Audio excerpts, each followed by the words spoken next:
Hi students, welcome to session number 16 in C and linear data structures. This session includes a new derived data type called structure. Here in this session, we will be discussing the definition of structure and the way of declaration the structures. Derived data types.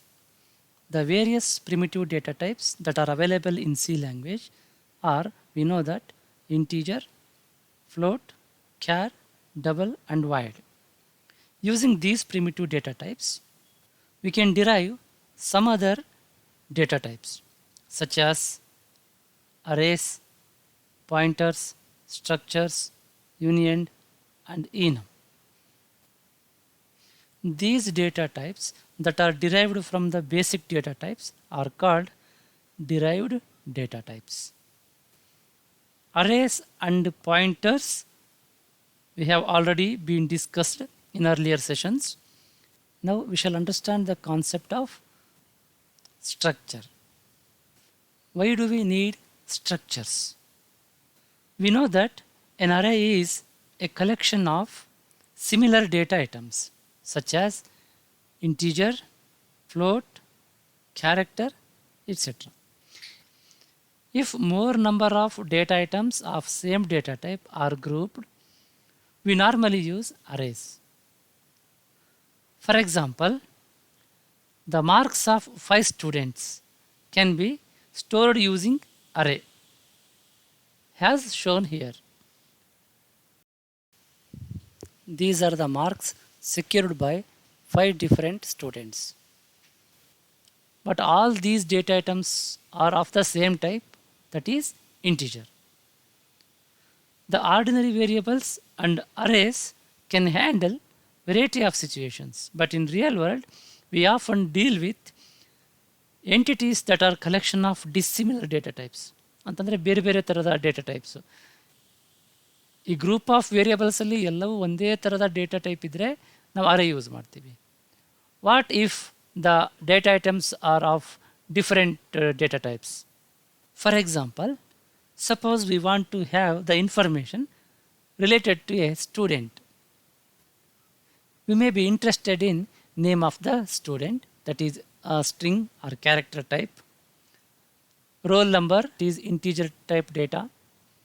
Average marks, that is float type. Note that this information is a collection of various items of dissimilar data types. So arrays cannot be used because array is a collection of similar data types. This is where the structures are used. You can observe here, array ಒಳಗಡೆ similar data ಐಟಮ್ಸನ್ನು store ಮಾಡಿದ್ದೀವಿ. ಎಲ್ಲವೂ integer ಅಥವಾ ಎಲ್ಲವೂ float ಅಥವಾ ಎಲ್ಲವೂ character ಈ ಥರ.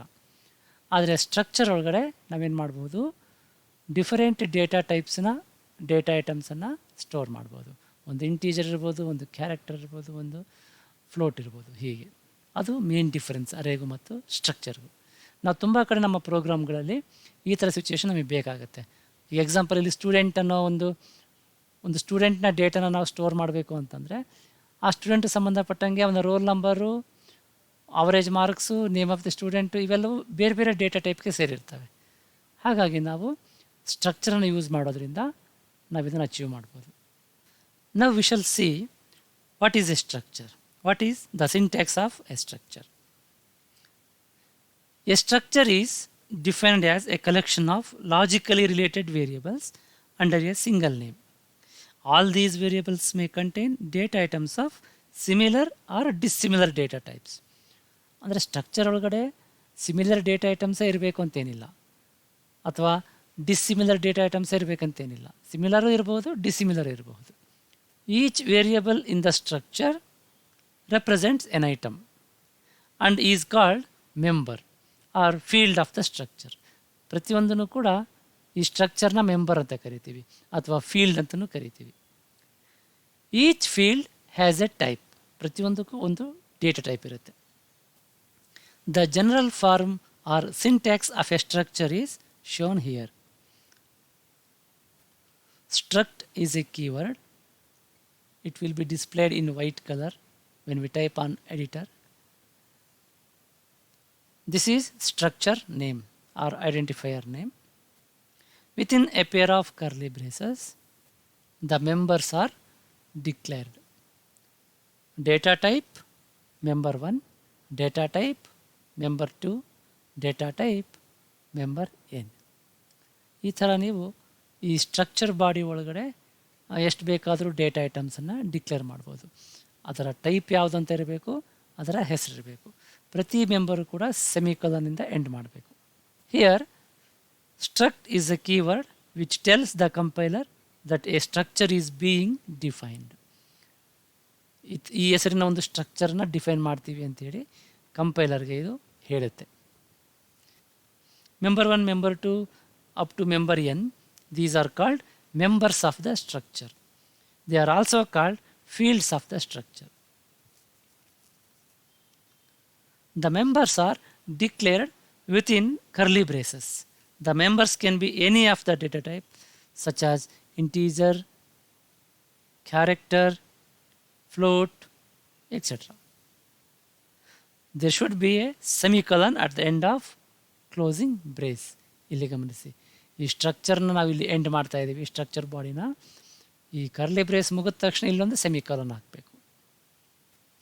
ಇದು ಎಕ್ಸಾಂಪಲ್ಲು, ಇದು ಸಿಂಟ್ಯಾಕ್ಸ್, ಇದು ಎಕ್ಸಾಂಪಲ್ಲು. ಸ್ಟ್ರಕ್ಟ್ ಅನ್ನೋದು ಕೀವರ್ಡ್, ಇದು ಸ್ಟೂಡೆಂಟ್ ಸ್ಟ್ರಕ್ಚರ್ ನೇಮ್. ಇದು ಆ ಸ್ಟೂಡೆಂಟ್ ಅನ್ನೋ ಸ್ಟ್ರಕ್ಚರ್ ಒಳಗಡೆ ಏನೇನು ಮೆಂಬರ್ಸ್ ಇದೆ ನೋಡಿ. ನೇಮ್ ಇದೆ, ಅದು ಕ್ಯಾರೆಕ್ಟರ್ ಟೈಪು. ರೋಲ್ ನಂಬರ್ ಇದೆ, ಇಂಟೀಜರ್ ಟೈಪು. ಮಾರ್ಕ್ಸ್ ಇದೆ, ಫ್ಲೋಟ್ ಟೈಪು. ಜೆಂಡರ್ ಇದೆ, ಕ್ಯಾರೆಕ್ಟರ್ ಟೈಪು. ಅದೇ ಥರ ಫೋನ್ ನಂಬರ್ ಇದೆ, ಅದು ಲಾಂಗ್ ಇಂಟ್ ಟೈಪ್. ಈ ಥರ ಡಿಫರೆಂಟ್ ಡೇಟಾ ಟೈಪ್ಸನ್ನು ನಾವು ಗ್ರೂಪ್ ಮಾಡಿ ಡಿಕ್ಲೇರ್ ಮಾಡ್ಬೋದು. ಇದು ಡಿಕ್ಲರೇಷನ್ ಅಷ್ಟೇ. ಡಿಕ್ಲೇರ್ ಮಾಡಿದ ತಕ್ಷಣ ಇಲ್ಲಿ ಮೆಮೊರಿ ಅಲೋಕೇಟ್ ಆಗೋದಿಲ್ಲ. ಎಲ್ಲಿವರೆಗೂ ಅಲೋಕೇಟ್ ಆಗಲ್ಲ, ಇದು ಸ್ಟ್ರಕ್ಚರ್ ಡೆಫಿನಿಷನ್ ಅಷ್ಟೇ. ಏನೇನು ಇರುತ್ತೆ ಸ್ಟ್ರಕ್ಚರ್ ಒಳಗಡೆ ಅನ್ನೋದೊಂದು ಬ್ಲೂ ಪ್ರಿಂಟು. ಈ ಸ್ಟ್ರಕ್ಚರ್ ವೇರಿಯೇಬಲನ್ನು ಡಿಕ್ಲೇರ್ ಮಾಡ್ತೀವಿ. ಆಮೇಲೆ ಆ ವೇರಿಯೇಬಲ್ ಒಳಗಡೆ ನಾವು ಇವಷ್ಟನ್ನು ಇನ್ಕ್ಲೂಡ್ ಮಾಡ್ಕೋಬೋದು. ಯಾವಾಗ ಸ್ಟ್ರಕ್ಚರ್ ವೇರಿಯೇಬಲನ್ನು ನಾವು ಕ್ರಿಯೇಟ್ ಮಾಡಿ ಅಥವಾ ಡಿಕ್ಲೇರ್ ಮಾಡಿ ಅಸೋಸಿಯೇಟ್ ಮಾಡ್ತೀವಿ, ಅಲ್ಲಿವರೆಗೂ ಈ ಸ್ಟ್ರಕ್ಚರ್ಗೆ ಮೆಮೊರಿ ರಿಸರ್ವ್ ಆಗೋದಿಲ್ಲ. The number of bytes allocated for the variable is the total storage required for all the member of the structure. Declaring structure variable.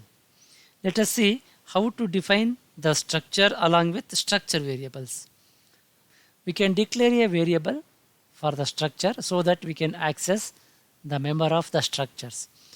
ನಾವು ಒಂದು ಸ್ಟ್ರಕ್ಚರ್ನ ಡಿಫೈನ್ ಮಾಡಿದ್ರೆ ಸಾಲದು, ನಾವು ಅದಕ್ಕೆ ವೇರಿಯೇಬಲ್ಸನ್ನು, ಅಂದರೆ ಆ ಸ್ಟ್ರಕ್ಚರ್ ಟೈಪಿನ ವೇರಿಯೇಬಲ್ಸನ್ನು ಡಿಕ್ಲೇರ್ ಮಾಡ್ತೀವಿ. ಆಗ ಮಾತ್ರ ನಾವು ಸ್ಟ್ರಕ್ಚರ್ ಒಳಗಡೆ ಡಿಫೈನ್ ಮಾಡಿರೋಂಥ ಮೆಂಬರ್ಸನ್ನು ಆಕ್ಸೆಸ್ ಮಾಡ್ಬೋದು. There are two ways to declare structure variable: by struct keyword within main function, by declaring a variable at the time of defining the structure. Main function ಒಳಗಡೆ ನಾವು struct ಅಂತ keyword use ಮಾಡಿಕೊಂಡು ನಾವು variables declare ಮಾಡ್ಬೋದು, structure ವೇರಿಯೇಬಲ್ಸನ್ನು. ಅಥವಾ ಸ್ಟ್ರಕ್ಚರನ್ನು define ಮಾಡ್ತೀವಲ್ವ, ಅದ್ರ ಜೊತೆಗೇ structure ವೇರಿಯೇಬಲನ್ನು declare ಮಾಡಬಹುದು. ಅವು ಹೇಗೆ ಮಾಡೋದು ಅಂತ ನೋಡೋಣ. ಇದು ಮೊದಲನೇ ವಿಧಾನ. ಪ್ರೋಗ್ರಾಮಲ್ಲಿ ಒಂದು ಕಡೆ ನಾವು ಸ್ಟ್ರಕ್ಚರನ್ನು ಡಿಫೈನ್ ಮಾಡಿರ್ತೀವಿ, ಸ್ಟ್ರಕ್ಟ್ ಸ್ಟೂಡೆಂಟ್ ಅಂತ. ಅದರೊಳಗಡೆ ಮೆಂಬರ್ಸ್ ಆಫ್ ದಿ ಸ್ಟ್ರಕ್ಚರ್ನ ಡಿಫೈನ್ ಮಾಡಿರ್ತೀವಿ, ಏನೇನು ವೇರಿಯೇಬಲ್ಸ್ ಇರಬೇಕು ಅಂತ. ಆಮೇಲೆ ಮೇನ್ ಪ್ರೋಗ್ರಾಮಲ್ಲಿ ನಾವು ವೇರಿಯೇಬಲ್ಸ್ನ ಡಿಕ್ಲೇರ್ ಮಾಡ್ತೀವಲ್ವ, ಅಲ್ಲಿ ಸ್ಟ್ರಕ್ಟ್ ಸ್ಟೂಡೆಂಟ್ S1, S2 ಹೀಗೆ ಡಿಕ್ಲೇರ್ ಮಾಡ್ತೀವಿ.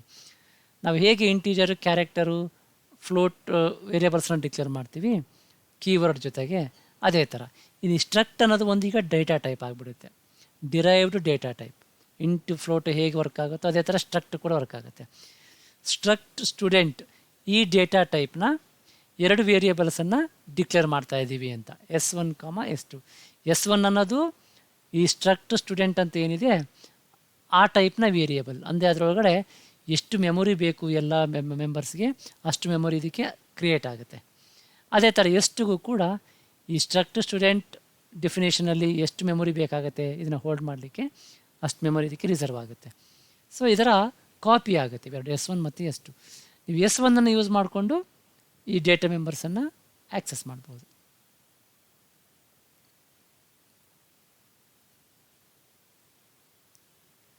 ಎರಡನೇ ವಿಧಾನ, let us see how to define a structure along with structure variables. S1 S2 ಇಲ್ಲಿದೆ ನೋಡಿ, ಇದು ಸಿಂಟ್ಯಾಕ್ಸ್. ಅದಕ್ಕೆ here we can say the semicolon is must at the end of variables. ನಾವು ಇಲ್ಲೇ ಸೆಮಿಕೋಲನ್ ಕೊಡ್ತಾ ಇದ್ವಿ ಡೆಫಿನಿಷನಲ್ಲಿ.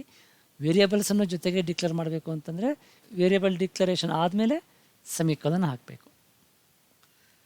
Struct is a keyword which tells the compiler that a structure is being defined. These are called the member of the structure. They are also called fields of the structure. The members are declared within curly braces. The members can be any of the data types such as integer, character, float, etc. S1, S2 are structure variables that follow curly brace. Each variable should be separated by comma and the last variable must be followed by semicolon. In the next session, we are going to learn how to access the members or fields of a structure. Thank you.